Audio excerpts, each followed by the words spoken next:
Chat Minggu malam tanggal 28 Juni tahun 2009 pukul 20.04 waktu Indonesia Barat. Chat ini berlangsung di forum diskusi MMD, meditasi mengenal diri, atau meditasi tanda hubung mengenal tanda hubung diri.ning.com, diikuti antara lain oleh Romo Sudrijanta, SJ, seorang pastor Katolik, praktisi MMD. Peserta aktif: Hudoyo, Raharja, David Goh, Sidiarta, Inu, Sudrijanta, Meiliana, Gilsa Songko. Kesadaran, pikiran, ketakutan, dan lain-lain. Sidiarta: Pahut, menyadari secara pasif, apakah sepengertian dengan memperhatikan secara penuh? Hudoyo: Saya rasa, sangat berbeda, memperhatikan itu, usaha si aku. Sidiarta: Penuh perhatian maksud saya. Hudoyo: Sadar sama dengan penuh perhatian, selama perhatian itu pasif, bukan aktif, bukan memerhatikan. Kita mudah sekali mengenal bedanya, kalau memerhatikan sudah terjadi, sudah terlanjur. Sidiarta: Di dalam penuh perhatian, pikiran berhenti. Hudoyo: Betul, dalam penuh perhatian, pikiran berhenti. Itulah sebabnya, biasanya penuh perhatian itu tidak bisa lama, hanya beberapa detik saja. Bagi kita-kita ini loh. Sidiarta: Iya. Raharja: Kalau kita bicara, tiba-tiba pikiran sibuk tentang orang tadi. Lalu kita sadar bahwa harus diam, saat menyadari itu kira-kira apa itu ya Pahut? Hudoyo: Itu saya rasa bukan sadar, melainkan munculnya ingatan akan ajaran harus diam. Lalu ingatan atau pikiran itu bertabrakan atau berkonflik dengan kegiatan bicara semula. Kalau benar-benar sadar, tidak ada konflik, tidak ada harus begini-begitu. Raharja: Apa upaya kita supaya bisa bukan sekedar ingatan? Hudoyo: Ya tidak ada upayanya. Soalnya, kalau ada upaya, itu si aku lagi yang muncul. Sadar itu akan datang sendiri. Apalagi kalau sudah menjadi kebiasaan. Tapi tidak dapat sengaja dibiasakan melainkan hanya dapat dikenali bila itu muncul. Yang mengenali itu pikiran lagi, yang mengejar. Inu: Mungkin dari kita akan bertanya, dari mana datangnya sadar ini? Hudoyo: Nah, kalau bertanya begitu, berarti sudah tidak sadar. Pikiran sudah muncul atau mengejar lagi. Inu: Hehehe. Betul Pak, pikiran mencoba menganalisanya. Raharja: Saya pernah dengar ceramah Bapak Dikis tentang pengamat dan yang diamati. Kapan kita tahu sudah tidak dua lagi? Hudoyo: Raharja, lenyapnya si pengamat tidak pernah bisa dikenali. Karena yang mengenali itu pikiran lagi, yang membanding-bandingkan. Kita hanya bisa mengenali lenyapnya si pengamat bila si pengamat dan pikiran muncul kembali belakangan. Jadi, bila pikiran atau si aku berhenti, di situ tidak ada pengetahuan, tidak ada pengenalan dan sebagainya. Raharja: Apakah ada bedanya dengan tidur Pahut? Hudoyo: Sama sekali lain. Namanya juga sadar. Jadi berbeda dengan tidur atau pingsan. Itulah yang dinamakan kosong. Tapi pada saat itu, tidak bisa dikenali sebagai kekosongan. Inu: Mungkin yang dimaksud Pak Raharja adalah tidur tanpa mimpi. Hudoyo: Iya betul. Sadar itu lain sekali dengan tidur nyenyak tanpa mimpi.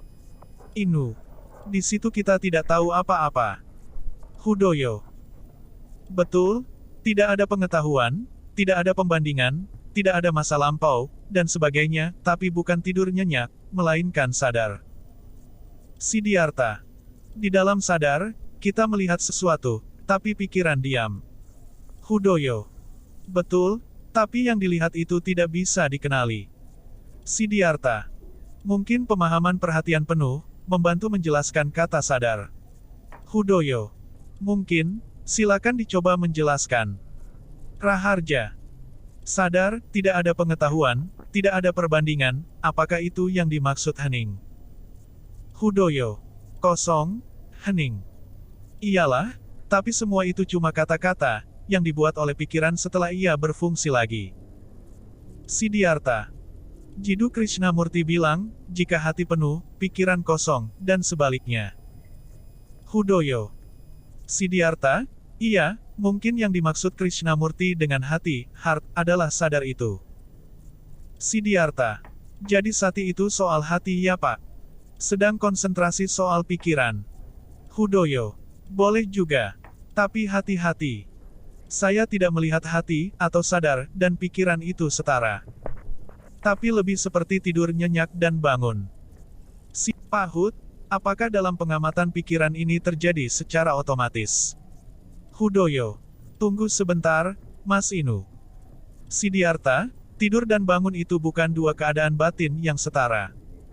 Orang yang tidur tidak tahu bedanya tidur dan bangun. Tapi orang yang bangun tahu bedanya tidur dan bangun. Dan tahu bahwa ia sedang tidak tidur. Jadi tidur dan bangun tidak setara. Siddhartha. Iya. Hudoyo. Jadi bangun itu lebih tinggi daripada tidur. Begitu pula hubungan antara sadar dan berpikir. Atau hati dan pikiran. Siddhartha. Jadi hati lebih tinggi dari pikiran. Hudoyo. Jika pikiran membandingkan sadar dan berpikir, ada suatu perasaan bahwa sadar itu lebih nyata, lebih benar, lebih objektif, lebih aktual dan sebagainya dibandingkan berpikir. Karena di dalam sadar ada sesuatu yang lain, yang tidak ada dalam pikiran sehari-hari. Siddhartha. Apakah dapat dikatakan, kita di MMD adalah mengembangkan hati, sedangkan mereka yang berkonsentrasi, mengembangkan pikirannya? Hudoyo. Boleh saja. Hati itu istilah yang digunakan oleh Krishnamurti. Mohon dibedakan dengan hati yang biasa kita pahami sebagai emosi atau perasaan. Orang yang berkonsentrasi, tidak mengembangkan pikiran, melainkan, berupaya memusatkan perhatian dan atau pikiran, pada satu objek. Inu. Sesuatu yang lain ini sangat penting ditemukan sendiri, tanpa bantuan orang lain. Hudoyo. Sesuatu yang lain itu jangan dipikir-pikir, jangan dicari, jangan diupayakan untuk ditemukan. Inu. Benar, karena tidak bisa diharap-harap, dia akan mendatangi kita sendiri tanpa diduga. Hudoyo. Benar. Saya lebih suka menggunakan kata itu, bukan dia. Inu. Saya setuju Pak. Hudoyo. Itu akan mendatangi kita, atau muncul, bila kita sudah tidak ada lagi. Siddhartha. Pengalaman saya, jika saya penuh perhatian atau hati saya penuh, pikiran saya berhenti. Hudoyo. Betul. Inu. Dalam kesadaran tanpa aku, tidak ada ego, dalam momen pikiran berhenti. Hudoyo. Ya.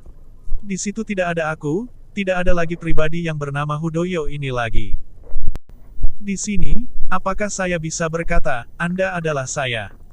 Hudoyo. Orang berkata begitu setelah pikirannya muncul kembali, sedangkan di dalam keadaan itu sendiri tidak ada lagi dualitas. Inu. Dualitas antara Pahut versus Inu. Hudoyo. Dualitas di dalam kalimat, Anda adalah saya, tidak ada lagi Anda, tidak ada saya. Siddhartha. Kalau nggak salah, Jiddu Krishnamurti bilang, mengamati itu seperti kita melihat seekor cicak yang meraba di dinding, sampai dia tidak terlihat lagi. Hudoyo. Ya, itu dikatakannya dalam Beginnings of Learning dalam suatu percakapan dengan anak-anak sekolah. Di situ, Kei malah mengajak anak-anak itu duduk diam dan memerhatikan pikiran berseliweran. Dalam ajakan itu sendiri masih terasa adanya suatu aktivitas si aku. Kei tidak bicara langsung tentang lenyapnya aku kepada anak-anak. Sangat berbeda dengan ceramah-ceramahnya kepada orang dewasa. Jadi, ajakan kepada anak-anak ini harus dilihat sebagai tahap yang sangat awal dari meditasi. Siddhartha. Saya memahami cecak itu, kita mengamati setiap sensasi sampai tuntas. Hudoyo. Selama masih ada aku yang mengamati, itu belum meditasi yang sesungguhnya. Siddhartha. Makanya saya memakai istilah perhatian penuh Pak. Hudoyo. Iya, di situ tidak ada usaha untuk mengamati. Tidak ada tujuan apapun. Meiliana. Apa juga seperti kalau muncul cahaya kuning kita amati juga. Hudoyo. Meiliana, mengapa cahaya kuning? Apapun yang muncul dalam batin, disadari. Inu.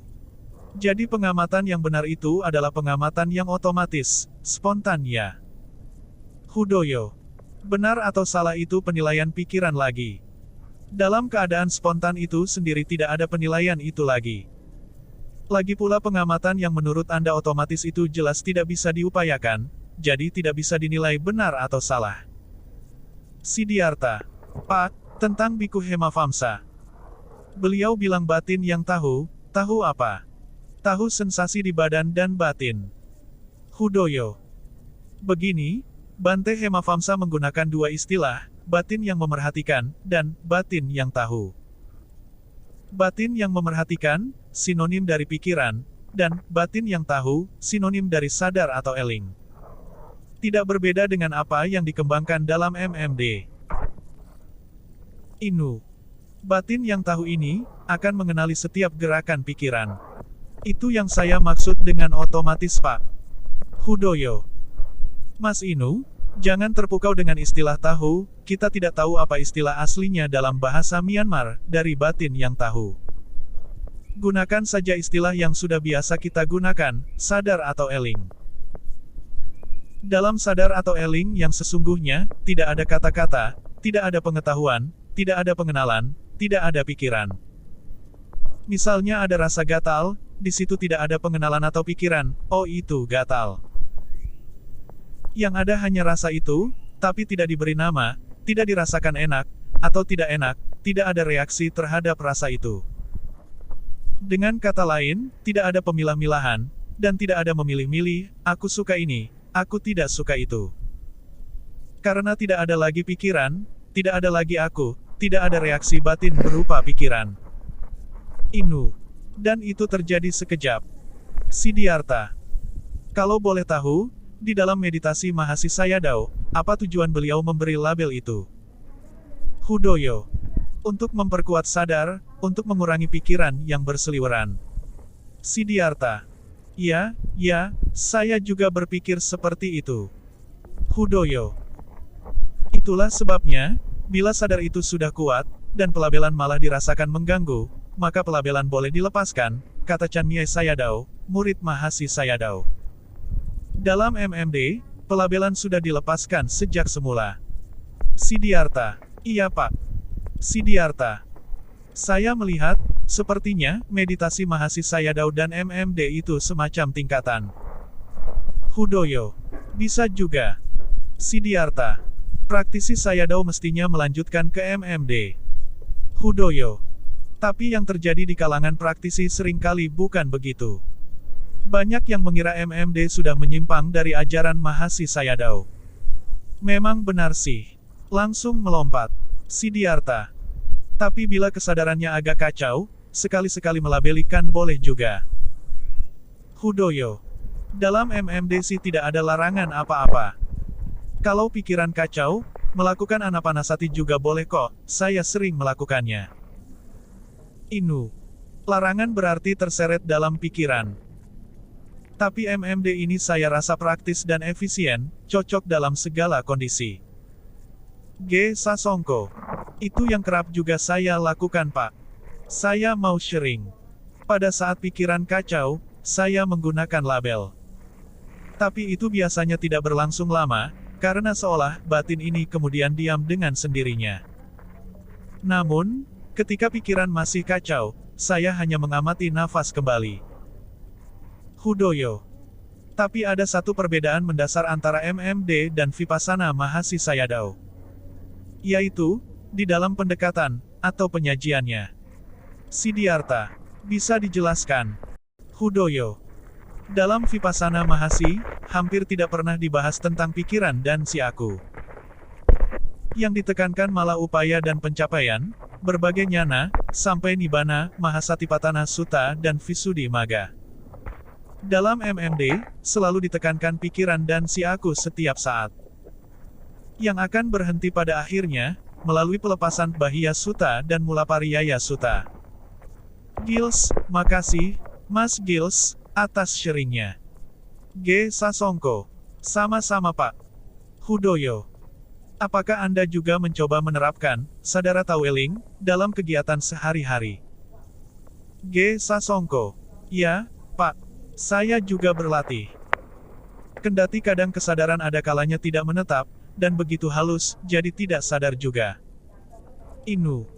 Bukannya ini akan otomatis terrealisasi dalam kehidupan sehari-hari. Tapi kalau ingat kalau tidak ya bablas. Hudoyo. Betul. G. Sasongko. Seturut pengalaman pribadi, kadang kesadaran itu bisa muncul begitu otomatis di waktu-waktu tertentu.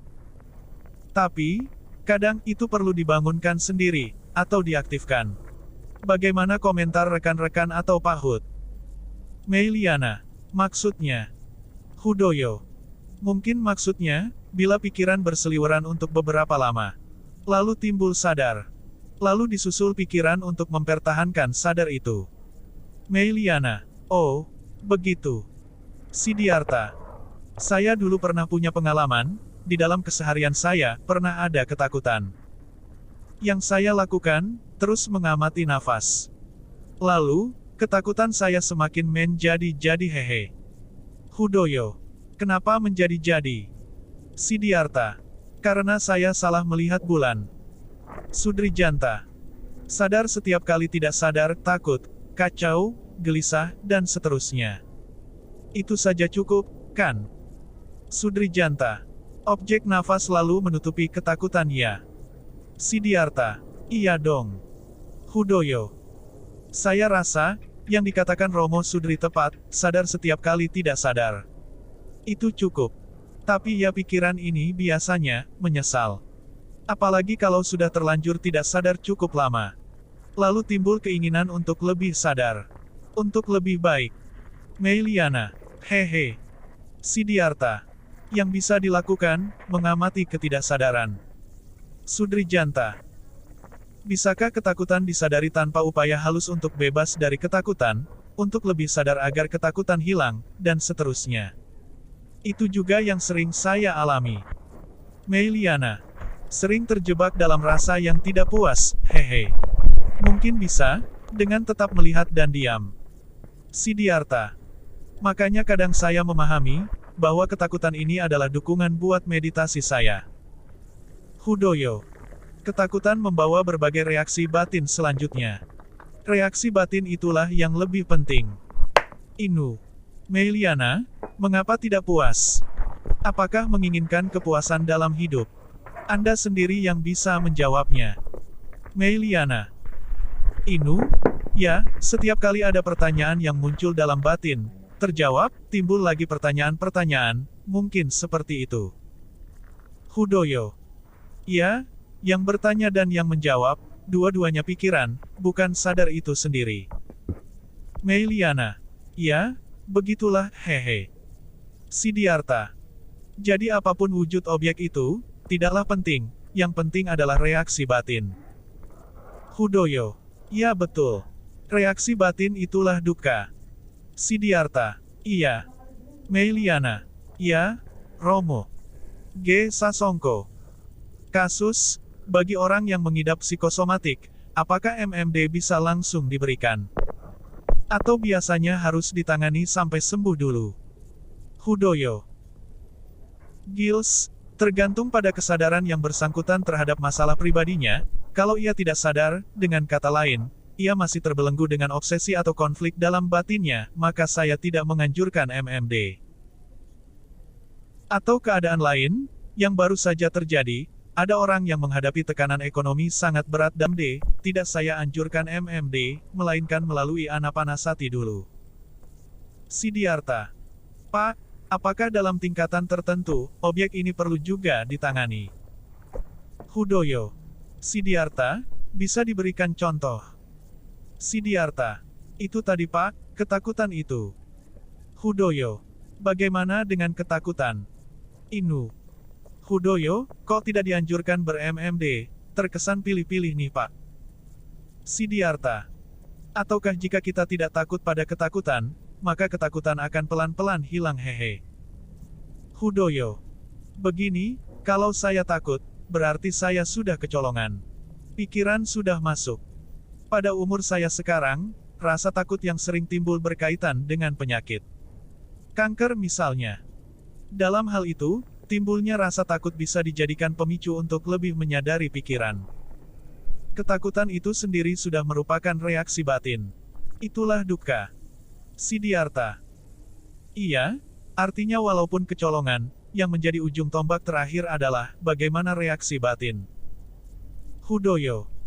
Bila sebab musabab ketakutan, yaitu bergeraknya pikiran, disadari, maka ketakutan itu lenyap. Itu fakta, tapi jangan dijadikan tujuan. Hadapi saja ketakutan dan sebab musababnya seperti apa adanya. G. Sasongko. Inu, saya rasa dimaksud Pahut lebih dalam kaitannya dengan kemampuan memberdaya diri seseorang berdasarkan kondisi jiwanya. Hudoyo. Inu, kalau orang sedang stres, karena apapun, dia tidak bisa ber-MMD, tidak ada gunanya. Atasi dulu stresnya, dengan meditasi ketenangan, anapanasati misalnya, atau kalau perlu minta tolong psikiater atau psikolog klinis. Kalau sudah relatif tenang, dan muncul kesadaran, baru lakukan MMD. Siddhartha. Tapi apakah ada reaksi batin yang lebih dalam lagi, yaitu reaksi batin mengenai rasa takut itu sendiri? Hudoyo. Ya, reaksi untuk lari dari ketakutan. Itu sudah makin jauh lagi. Siddhartha. Ada istilah, pertama orang takut pada hantu. Karena rasa takut itu, sangat menderita, lama-lama dia takut pada ketakutan.